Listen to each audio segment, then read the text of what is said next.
नमस्कार साथियों, धैर्य बना के रखे। आज हम आगे पढ़ेंगे 1857 की क्रांति। जो हमने पहले भूमिका पढ़ी थी या क्रांति के कारण पढ़े थे, इसको आगे पढ़ेंगे कि राजस्थान में 1857 की क्रांति। राजस्थान में 1857 की क्रांति। अब देखो, राजस्थान में 1857 की क्रांति हुई थी। क्रांति का मैंने बताया था, अगले वीडियो हम पढ़े थे कि योजना लंदन में बनती है। अजीमुल्ला खान और रानोजी बापूजी लंदन जाते हैं और वहां पर इसकी योजना बनाते हैं और 31 तारीख क्या करते हैं, तय करते हैं क्रांति की। लेकिन क्रांति समय से पहले शुरू हो जाती है। और शुरू कहाँ होती है? शुरू मेरठ से होती है। 10 मई को यूपी से हो जाती है। अब देखो, मेरठ से क्रांति शुरू होती है, तो राजस्थान में ये क्रांति कैसे होती है, कहाँ कहाँ होता है विद्रोह, इससे पहले जानेंगे कि राजस्थान में राजपूताना रेजिमेंट की स्थापना कब हुई थी? 1822 में। राजस्थान में राजपूताना रेजिमेंट की स्थापना कहाँ हुई थी? 1822 में। और कहां पर हुई थी? अजमेर को राजस्थान का हृदय कहा जाता है। बीचों बीच है, जैसे अपने दिल है बीच में, तो हृदय कहा जाता है। और यहीं से अंग्रेजों ने यहाँ पर इस रेजिमेंट की स्थापना करी। अंग्रेजों का कार्यालय यहीं रहता है, इसका मुख्यालय यहीं रहता है, क्योंकि यहां से पूरे राजस्थान में किसी भी क्षेत्र में आसानी से पहुंचा जा सकता है। अब यहाँ क्या था, यहाँ पर अजमेर में थी, लेकिन अजमेर में गर्मी ज्यादा है, अजमेर गर्म इलाका है, तो अंग्रेजों को क्या लगते, गर्मी लगती थी। तो लॉरेंस 1832 में एजीजी मतलब क्या होता है? Agent to governor. एजीजी जो राजस्थान का 1832 में लॉरेंस होता है, लॉरेंस इस रेजिमेंट का मुख्यालय, लॉरेंस कहां ले जाता है? मुख्यालय अस्थायी रूप से कहां ले जाता है? माउंट आबू, क्योंकि माउंट आबू ले जाता है, अस्थायी रूप से माउंट आबू ले जाता है। यानी राजपूताना रेजिमेंट की स्थापना 1822 में यहीं से क्वेश्चन आता है, ठीक है। और कहां पर होती है? अजमेर, और इसका मुख्यालय भी कहां होता? अजमेर। लेकिन अजमेर में गर्मी ज्यादा होने के कारण लॉरेंस क्या करता है, इसका मुख्यालय कहां ले जाता है? 1832 में, 10 साल बाद अस्थायी रूप से कहां ले जाता है? माउंट आबू ले जाता है। माउंट आबू को राजस्थान का क्या कहा जाता है? राजस्थान का शिमला कहा जाता है, ठंडा है। अब फिर क्या करता है? 1845 में स्थायी रूप से मुख्यालय कहां कर दिया जाता है? माउंट आबू, सिरोही कर दिया जाता है। अब क्या होता है कि अंग्रेज 6 महीने गर्मियों में मुख्यालय माउंट आबू रहता है, और 6 महीने सर्दियों में मुख्यालय को कहां ले जाते थे? अजमेर ले जाते थे। यह व्यवस्था शुरू हो जाती, ध्यान रखना। अब क्रांति विद्रोह हुआ। विद्रोह कब हुआ था? मैंने बताया था अभी, 10 मई को। विद्रोह कहां से होता है? मेरठ यूपी से। कहां से होता है? मेरठ यूपी से होता है। अब इस मेरठ यूपी के विद्रोह का राजस्थान में पता कब लगता है? लगा किसको लगा? 19 मई को, क्योंकि पहले आज की तरह मोबाइल ये सुविधा नहीं थी। तो विद्रोह हुआ धीरे धीरे 19 मई को पता लगा। इस दिन जो विद्रोह के समय राजस्थान का एजीजी कौन था? राजस्थान का एजीजी था, एजीजी का फुल फॉर्म क्या होता? Agent to governor. देखो, सबसे पहले कौन होता था? गवर्नर होता था। गवर्नर के नीचे एजीजी होता था। एजीजी के नीचे पॉलिटिकल एजेंट होता था, ठीक है। एजेंट, पॉलिटिकल एजेंट ये होता था कहां पर? रियासतों में होता था। ये होता था राज्यों में या प्रांतों में, और ये था देश पर। अब पॉलिटिकल एजेंट कोई भी रियासत की सूचना किसको देता था? एजीजी को देता था। एजीजी सूचना किसको देता था? गवर्नर को देता था। और गवर्नर सूचना किसको देता था? ब्रिटिश क्राउन को, ब्रिटिश क्राउन को सूचना देता था। तो ये मान के चलो कि अंग्रेजों की शासन व्यवस्था ऐसी सुदृढ़ थी कि प्रत्येक 5 मिनट की सूचना इंग्लैंड पहुंच जाती थी कि राजस्थान में अजमेर में ये हो रहा है, जोधपुर में ये हो रहा है। तो ये शासन व्यवस्था थी। तो एजीजी राजस्थान का उस समय कौन सा? लॉरेंस था। क्रांति के समय राजस्थान का एजीजी कौन था? लॉरेंस था। एजीजी का मतलब होता है एजेंट टू गवर्नर, गवर्नर का एजेंट। अब लेकिन ध्यान रखना, प्रथम एजीजी राजस्थान का कौन है? तो था लोकेट, ये याद रखना, प्रथम लोकेट था और क्रांति के समय लॉरेंस था। अब लॉरेंस उस समय 19 मई को पता लगा, उस समय लॉरेंस कहां था? उस समय लॉरेंस माउंट आबू था। कहां पर था? माउंट आबू। लॉरेंस को पता लगा, सूचना पहुंची कि विद्रोह हो गया पूरे भारत स्तर पर, मेरठ से शुरू हो गया है। और विद्रोही मेरठ में विद्रोह करके कहां आए थे? दिल्ली आ गए थे। और मुगल शासक 72 वर्ष के बूढ़े थे, बहादुर शाह जफर। बहादुर शाह जफर को या बहादुर शाह द्वितीय को क्रांतिकारी का प्रमुख नेता घोषित कर देते हैं और विद्रोह शुरू होता है। विद्रोह की आग की लपटें चारों तरफ फैलने लगती हैं और उसकी सूचना कहां आती है? राजस्थान आती है 19 मई को। 19 मई को सूचना आती है तो एजीजी लॉरेंस माउंट आबू रहता। माउंट आबू से दौड़ा दौड़ा कहां आता है?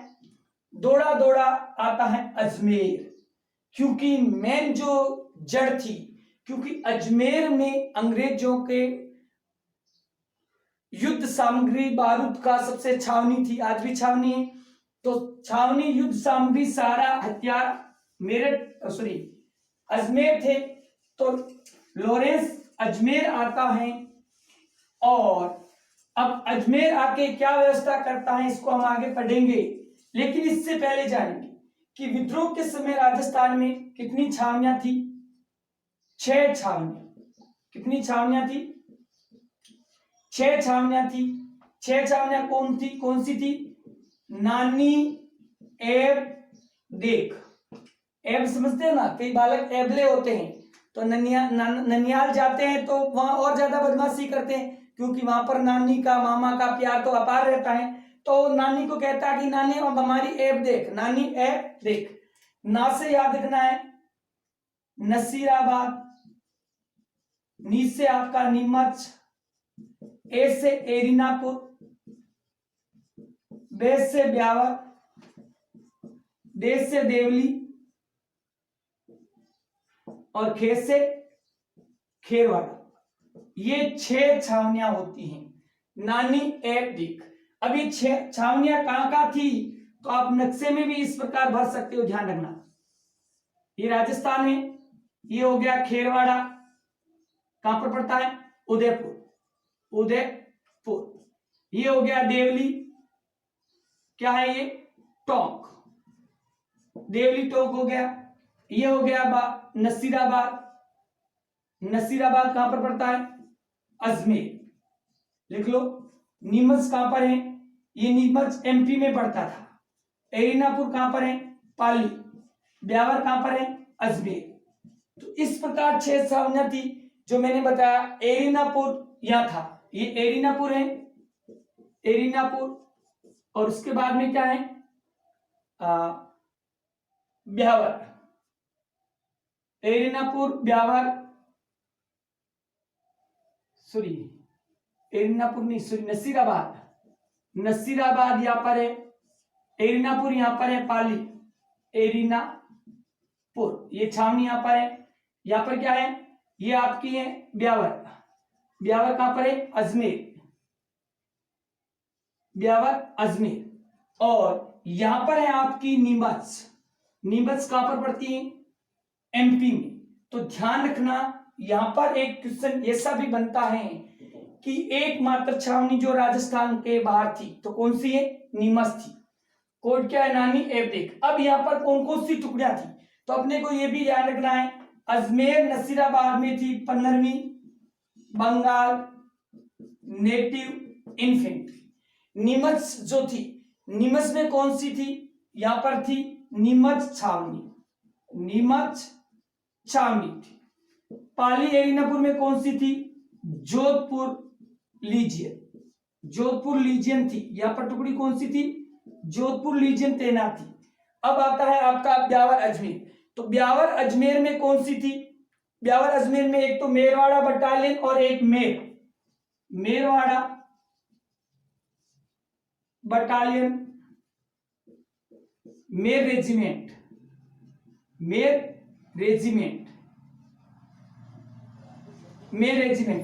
देवली टोंक में कौन सी थी, आपकी देवली टोंक की बात में कोटा कंटेलिजेंस थी, कोटा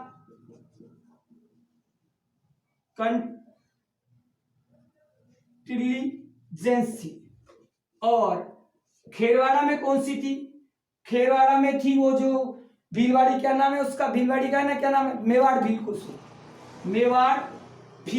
मेवाड़ भील को। तो ये टुकड़ियां थी, ध्यान रखना, ये टुकड़ियां थी नसीराबाद, अजमेर, 15वीं NI, नीमच छावनी, एरिनापुर, जोधपुर लीजियन, ब्यावर अजमेर, मेरवाड़ा बटालियन, मेर रेजिमेंट, टोंक में थी कोटा कंटेलिजेंस और उदयपुर में थी मेवाड़ फील्ड को। 6 छावनियां थी, इस प्रकार थी। अब ये तो छावनियां थी, लेकिन इसके बाद जो प्रमुख जो रियासतें थी वहां पर राजा कौन था और वहां पर पॉलिटिकल एजेंट कौन था। तो ये होगी रियासत, ये हो गया राजा, ये हो गया पॉलिटिकल एजेंट। सबसे पहले आता है जयपुर। जयपुर का राजा कौन होता है, राम सिंह होता है, राम सिंह। और पॉलिटिकल एजेंट कौन होता है, ईडन। अब आता है आपका मेवाड़ या उदयपुर, राजा कौन होता है, स्वरूप सिंह। क्रांति के समय की बात चलती है, ध्यान रखना, स्वरूप सिंह होता है। और यहां पर कौन होता है, यहां पर है सावर्स, पॉलिटिकल एजेंट कौन होता है, सावर्स। अब आता है कोटा। कोटा में कौन होता है, कोटा में होता है राम सिंह सेकंड होता है। और पॉलिटिकल एजेंट होता है बर्टन, कौन होता है, बर्टन। अब आता है जोधपुर का पॉलिटिकल राजा कौन होता है, तखत सिंह होता है। और पॉलिटिकल एजेंट कौन होता है, मोकमेसन। अब आता है आपका भरतपुर का आता है, भरतपुर का राजा होता है जसवंत सिंह होता है। और ये नाबालिग होता है, लेकिन वहां पर जो पॉलिटिकल एजेंट होता है वो मोरिसन होता है। तो इस प्रकार यहां से क्वेश्चन आता है कि जोधपुर का पॉलिटिकल एजेंट कौन था, जयपुर का कौन था, कोटा का कौन था और वहां का राजा कौन था। यहां से फिक्स है, ध्यान रखना, ये फिक्स क्वेश्चन है यहां पर, लेकिन ध्यान रखना कि 6 छावनियां थी और ये प्रमुख रियासतें, ये राजा थे और ये यहाँ के पॉलिटिकल एजेंट थे। बट क्वेश्चन यहां से एक क्वेश्चन आता है कि निम्न से किस 2 छावनियों ने भाग नहीं लिया। तो राजस्थान की 6 छावनियों में से 2 छावनियां भाग नहीं लेती हैं। कौन सी नहीं लेती हैं, ध्यान रखना, जिनको खबर नहीं थी। तो खे से खबर याद रखना है, खबर नहीं थी तो खे से कौन सी हुई, खेरवाड़ा भाग नहीं लेती है। और बैरह से कौन सी हुई, ब्यावर। खेरवाड़ा और ब्यावर इन दोनों छावनियों ने विद्रोह में भाग नहीं लिया। ध्यान रखना, दोनों छावनियों ने, कौन सी भाग कौन नहीं लेगा भाई, जिनको खबर नहीं थी वो नहीं पहुंचे थे, जिनको खबर थी वो पहुंच गए और विद्रोह में क्या हुए, कूद पड़े। अपने को क्या ध्यान रखना है, खबर ध्यान रखना है। ये हमारे थे राजस्थान की छावनियां, राजा और पॉलिटिकल एजेंट। ठीक है, अब हम आगे विद्रोह पढ़ेंगे कि कहां का विद्रोह हुआ और कैसे विद्रोही करने वाले कौन कौन से थे, वहां पर कौन सी सैनिक टुकड़ी थी और विद्रोह को कैसे कुचला, विद्रोह को कैसे दबाया और कैसे कैसे क्या हुआ। देखो अब सबसे पहले आता है पहला ही नसीराबाद में या नसीराबाद का विद्रोह। अब नसीराबाद अजमेर में पड़ता है, ठीक है ना। अपन वैसे कहते हैं ना कि नसीब खराब है, ये काम नहीं होगा, तो अंग्रेजों के नसीब खराब थे, इसीलिए विद्रोह की शुरुआत भी कहां से हुई, नसीराबाद से हुई। अब विद्रोह कब होता है, 28 मई 1857। 10 को कोर्ट मेरठ से शुरू होता है और 28 मई को विद्रोह शुरू होता है। विद्रोह कौन करता है, विद्रोह करती है 15वीं एनआई। 15वीं एनआई होती है बंगाल नेटिव इन्फेंट्री। 15वीं एनआई बंगाल रेजिमेंट होती है, रेजिमेंट। एनआई का मतलब होता है नेटिव इन्फेंट्री यानी पैदल टुकड़ी। इन्होंने विद्रोह किया और इसका साथ दिया। साथ किसने दिया था, साथ दिया था 30वीं एनआई में।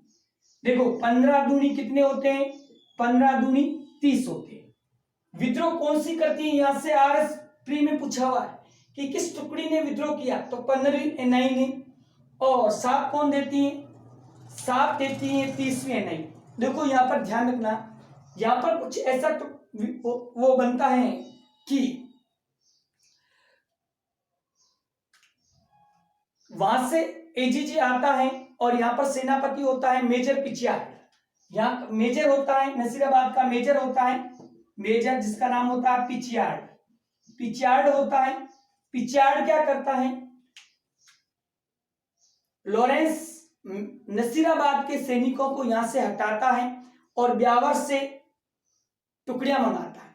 ब्यावर से और आसपास से दूसरी टुकड़ियां मंगाता है। तो सैनिकों में अफरा तफरी मची कि अचानक ऐसा क्या हो गया, इन्होंने सुन तो रखा था लेकिन अफरा तफरी हो जाती है। तो यहां पर विद्रोह कर देता है और विद्रोह करके क्या करता है कि विद्रोह कर देते हैं। और विद्रोह करने पर मेजर पिचियार्ड होता है, वो क्या करता है, सैनिकों को बंदी बनाने का आदेश देता है। पिचियार्ड कहता है, पिचियार्ड ने आदेश दिया कि सभी सैनिकों को क्या कर लो, बंदी बना दो। तब 15वीं एनआई का नेतृत्व कौन करता है, ध्यान रखना, 15वीं एनआई का नेतृत्व करता है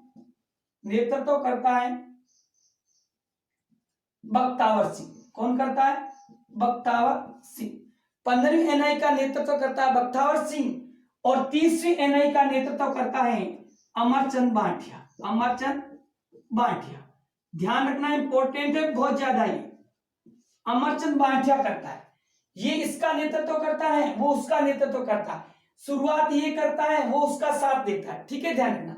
अब बख्तावर सिंह ने किससे बात की, पिचियार्ड से बात की, मेजर पिचियार्ड से बात की। बात क्या की भाई, क्या बात है कि आप सैनिकों को बंदी बना रहे, लेकिन पिचियार्ड नहीं माना। नहीं मानने पर क्या करता है कि अमरचंद बांटिया है, उसके बारे में थोड़ा अपन जान लेते हैं। अमरचंद बांटिया की जन्मभूमि कहां पर है, जन्मभूमि है बीकानेर होती है। कर्म भूमि कहां होती है, कर्म भूमि किशनगढ़ अजमेर में इसकी कर्म भूमि होती है। किशनगढ़ अजमेर में क्या करता है, व्यापार करता है, बिजनेसमैन होता है, उनकी फैक्ट्री चलाता है, धंधा करता है। अब अमरचंद बांटिया ने क्या किया, अमरचंद बांटिया ने इन्होंने क्रांतिकारियों का वित्तीय सहयोग दिया, और 30वीं एनआई का क्या किया, नेतृत्व, वित्तीय सहयोग दिया। इसीलिए इसे क्या कहते हैं, 1857 की क्रांति का भामाशाह, इसीलिए इसको कहते हैं 1857 की क्रांति का भामाशाह कहा जाता है। और विद्रोह में कूद पड़ता है। अंग्रेज मंगल पांडे को क्या करते हैं, अंग्रेज अमरचंद को क्या करते हैं, पकड़कर फांसी पर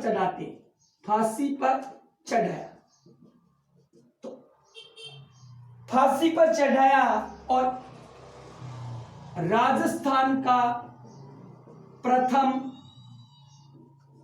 शहीद 1857 की क्रांति का प्रथम शहीद, अंग्रेजों ने अमरचंद मालठिया को पकड़कर फांसी पर टांग किया, ये याद रखना। और प्रथम शहीद इसीलिए इसे कहते हैं, क्या कहते हैं, उपनाम। उपनाम है इसका राजस्थान का मंगल पांडे, राजस्थान का मंगल पांडे। उधर देखो, भारत में सबसे पहले फांसी पर कौन चढ़ा था, मंगल पांडे चढ़ा था। पहला क्रांतिकारी जो शहीद हुआ भारत में तो मंगल पांडे। राजस्थान में, हाँ, राजस्थान में पहला शहीद हुआ तो अमरचंद मालठिया, इसीलिए अमरचंद मालठिया का उपनाम है राजस्थान का मंगल पांडे कहा जाता है। अब इधर ये मामला अमरचंद का हो गया क्लियर, फांसी पर चढ़ा देते हैं अंग्रेज। इधर पिछाड़ से बात करता, बात नहीं बनती है, नहीं बनती है तो क्या करते, अब क्रांतिकारियों ने क्या किया, विद्रोह। विद्रोह करके क्या किया, गोलियां चलाई। अब ये क्रांतिकारी गोलियां चलाते हैं तो गोलियों में क्या क्या होता है ये ध्यान रखना कि अंग्रेज अधिकारियों पर क्रांतिकारियों ने क्या करी, गोलियां चलाई। तो गोलियों में न्यूबरी प्लस वुड, ये दो अंग्रेज अधिकारी होते हैं, मारे जाते हैं। ध्यान रखना, ये भी क्वेश्चन आया था कि गोलियों में कौन मारे गए, न्यूबरी और वुड मारे गए, और लॉक व हार्डी घायल होते हैं। लॉक अंग्रेज अधिकारी लॉक होता और होता है हार्डी। हार्डी ये दोनों क्या होते हैं, घायल होते हैं। अब घायल होते हैं, इस 15वीं जो एनआई है इसको कहां भेज दिया जाता है, इसको बंगाल भेज दिया जाता है, बंगाल भेज दिया जाता है। अब 15वीं एनआई को बंगाल भेज देते हैं और यहां पर ब्यावर से 2 मेर टुकड़ियां मंगाते हैं। क्या करते हैं, ब्यावर से 2 मेर टुकड़ी बुलाते हैं और यहां पर विद्रोह को कुचलने का प्रयास करते हैं। तो क्या करते हैं कि विद्रोही कहां जाते हैं, दिल्ली की ओर कूच करते हैं। विद्रोही ने कूच किया, किधर कूच किया, दिल्ली की ओर कूच किया, क्योंकि उस समय भारत का दिल दिल्ली थी और वहां का नेतृत्व किसको सौंप रखा था, क्रांतिकारियों का प्रमुख किसको बना रखा था, बहादुर शाह जफर को। तो इस प्रकार ये नसीराबाद का विद्रोह है, जो विद्रोह करके दिल्ली की ओर कूच करता है। विद्रोह करने वाली पहली 15वीं एनआई थी, साथ देने वाली 30वीं, इसका नेतृत्व बख्तावर सिंह, इसका नेतृत्व अमरचंद मालठिया, और इसे भामाशाह कहा जाता है क्योंकि इन्होंने वित्तीय सहयोग दिया था।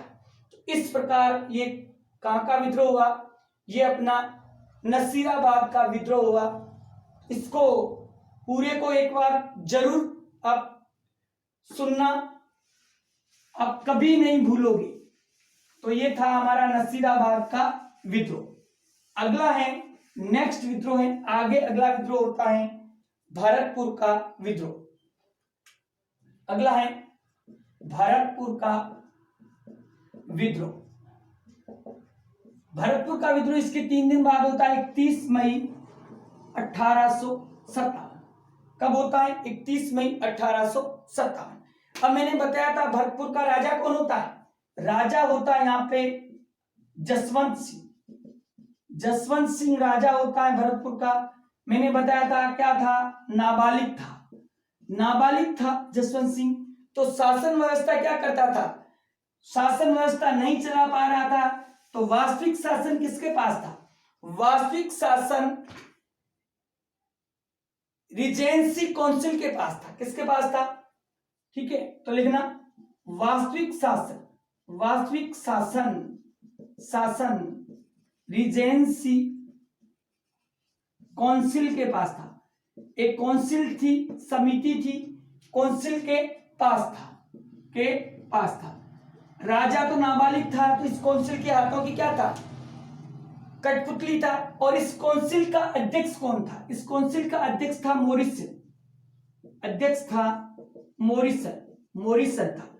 तो यहाँ का पॉलिटिकल एजेंट कौन था, मोरिसन था, अध्यक्ष था। अब क्या होता है, क्रांतिकारियों ने अब यहां पर विद्रोह करते हैं, विद्रोहियों ने अंग्रेज अधिकारी होता है, कौन होता है? अंग्रेज अधिकारी होता है कैप्टन होडल। होडल के नेतृत्व में 30 अंग्रेज अधिकारियों को क्या करवाया? आत्मसमर्पण। अब विद्रोही नहीं, अंग्रेज अधिकारी, अंग्रेज अधिकारी क्या नाम होता है इसका? कैप्टन होडल। कैप्टन होडल होडल के नेतृत्व में 30 अंग्रेज अधिकारियों को, होडल के नेतृत्व में 30 अंग्रेज अधिकारियों ने क्या किया? आत्मसमर्पण किया।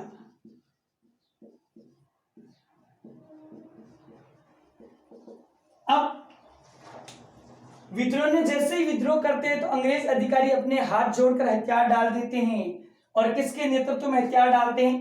कैप्टन होडल के नेतृत्व में। और कितने? 30 अंग्रेज अधिकारी हथियार डालते हैं। तो इस प्रकार यहाँ का विद्रोह करके आगे चले जाते हैं। ठीक है, अगला विद्रोह शुरू होता है। नेक्स्ट विद्रोह है अपना, अगला विद्रोह है नीमच का विद्रोह। नीमच का विद्रोह कब होता है? 3 जून 1857। अब ये नीमच किसके नियंत्रण में होता है? मेवाड़ के नियंत्रण में। और मेवाड़ का पॉलिटिकल एजेंट कौन होता है? सावर्स। यहां पर क्या होता है कि 2 जून की बात है। 2 जून के जो ग्राउंड परेड होता है पीटी का सुबह, इस ग्राउंड परेड में अंग्रेज अधिकारी होता है जिसका नाम होता है एबॉट। क्या नाम होता है? एबॉट। एबॉट क्या करता है? सैनिकों को शपथ दिलाता है गंगा जल की, गीता की और कुरान की। और शपथ दिलाते हुए क्या कहता है कि आप इस बात की शपथ लो कि हम आपके हमेशा वफादार रहेंगे, किसी के बहकावे में नहीं आएंगे। ये शपथ दिलाता है। अब उस समय शपथ दिलाता है तो इस समय 2 सेनापति होते हैं, एक होता मोहम्मद अली बेग और दूसरा होता है हीरा सिंह। मोहम्मद अली बेग एबॉट से क्वेश्चन करता है कि क्या आप अवध विले के बारे में, अवध विले पर आप वफादार रहे? ये क्वेश्चन करता है, क्योंकि अवध विले क्या था? अवध का विलय अंग्रेजों ने कैसे किया था? कुशासन का आरोप लगाया था, क्योंकि अवध को अंग्रेजों की दुधारू गाय कहा जाता है। सबसे धनी प्रांत था, बहुत सिंचाई वाला था। अंग्रेजों को सबसे अधिक वहां से क्या मिलता था? भू राजस्व कर मिलता था। तो अंग्रेज उसको नियंत्रण में लेना चाहते थे, लेकिन वो किसी तरह से नियंत्रण में नहीं आया था। तो अंग्रेजों ने वहां पर कुशासन का आरोप लगाया और 1856 में अवध को हड़प लिया था। तो एबॉट से मोहम्मद अली बेग ने क्वेश्चन किया कि आप क्या वफादार रहे? ये क्वेश्चन करते हुए मोहम्मद अली बेग और हीरा सिंह के नेतृत्व में विद्रोह शुरू हो जाता है। विद्रोह शुरू होने का एक कारण यह रहता है कि यहां पर अफवाह फैला दी जाती है कि आटे में गाय की हड्डियों का चूरा मिला दिया। तो हिंदू लोग थे, तो आटा दूषित हो गया, अब भोजन नहीं करेंगे। तो इन्होंने क्या, सैनिकों ने खाना नहीं खाया और विद्रोह कर दिया।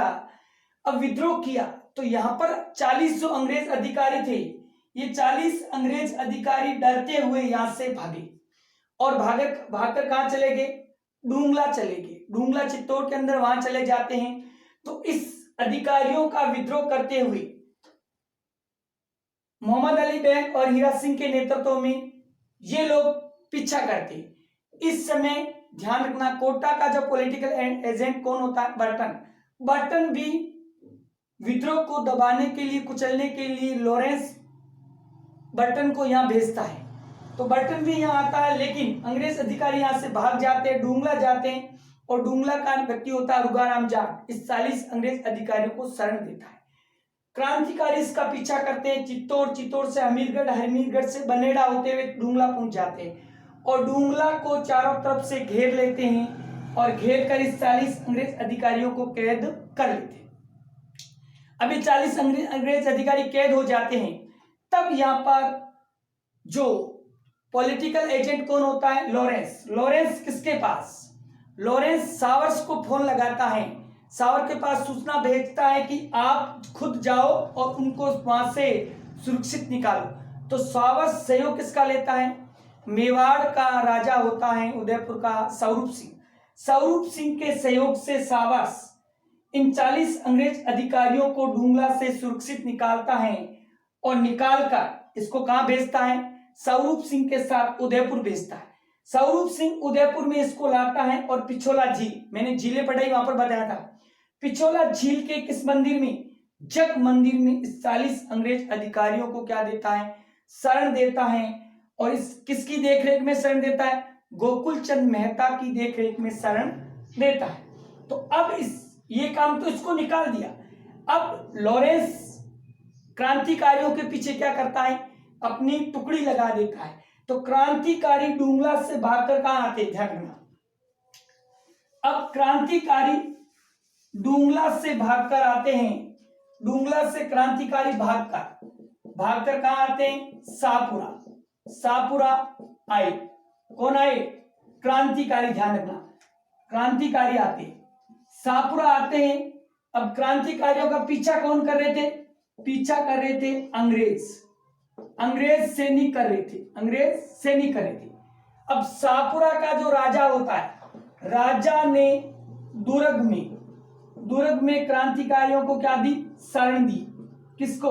क्रांतिकारियों को दुर्ग में शरण देता राजा शरण देता है। अब पीछे से जब अंग्रेज आते हैं, अंग्रेजों के आने पर